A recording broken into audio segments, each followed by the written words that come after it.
یہ جو تھوڑے سے مشکل حالات ہوتے، حضرت یونس علیہ السلام کی دوستی ہوگی حضرت جبریل امین سے، اور جناب جبریل ملنے آیا۔ حضرت یونس علیہ السلام فرمانے لگے جبریل میرا دل کرتا ہے مجھے اس بندے کی ملاقات کرا جو اللہ کا سب سے زیادہ عبادت گزار بندہ ہے۔ حضرت جبریل امین لے گئے دور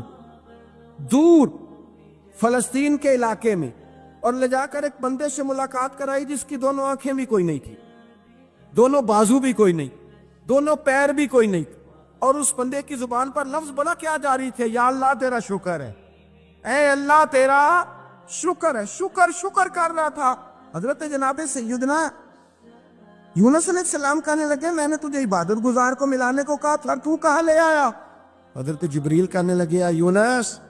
یہ ہر چیز جاننے کے باوجود اپنے رب کی رضا پہ راضی ہے۔ اس وقت دنیا میں نبیوں کے بعد جس سے اللہ سب سے زیادہ پیار کر رہا ہے وہ یہی بندہ ہے، یہ اپنے رب کی رضا پہ راضی ہے۔ اے تن میرا کنگی ہووے تے میں زلف سجن دی باواں، تے پوش میرے دی جتی بن جائے تے میں یار دی قدمی آواں، مارو مارو مینو مار مکاؤ کوئی عذر نہ پیش لے آواں، تے جے سونا ہی میرے دکھ وچ راضی، جے سونا ہی میرے دکھ وچ راضی، جے سونا ہی میرے دکھ وچ راضی، تے میں سکھ نو چلے ڈاواں۔ مانا کہ جب اس حال میں راضی ہے تو بس ٹھیک ہو گیا، ٹھیک ہو گیا، وصل اچھا ہے نہ فراق اچھا ہے، بس جس حال میں محبوب رکھے وہی حال اچھا ہے، بس جس حال میں انہوں نے رکھا بات ٹھیک ہو گئی۔ اس میں اب انسان شکوہ کرتے پھرے کہ یہ کس طرح ہے وہ کس، اپنے آپ کو مطمئن رکھا ہے۔ مشکل کے بعد جو آسانی حضرت لقمان حکیم، ان کے نام پر قرآن مجید کی پوری سورت ہے۔ حضرت لقمان حکیم علیہ رحمہ آپ اپنے بیٹے کو نصیحت کر رہے تھے، کہنے لگے بیٹا کوئی مشکل آئے تو گھبرانا نہیں، کوئی مشکل آئے تو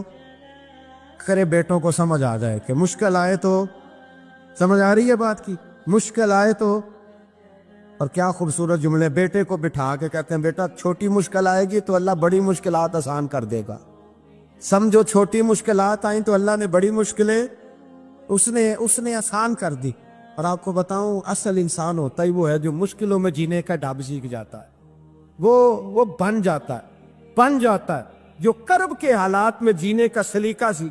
اپنے بچوں کو یہ سمجھانا ہے حضرت لقمان بیٹے مشکل آئے تو گھبرانا نہیں، بڑی کو ٹال دیتی ہے، وہ نیکی کا اور آسانی کا پیش خیمہ ہوتی ہے، اللہ اس کے بعد آسانی سمجھا رہے ہیں۔ کچھ دنوں کے بعد کہنے لگے آؤ فلاں اللہ کے نبی کی ملاقات کو چمچ،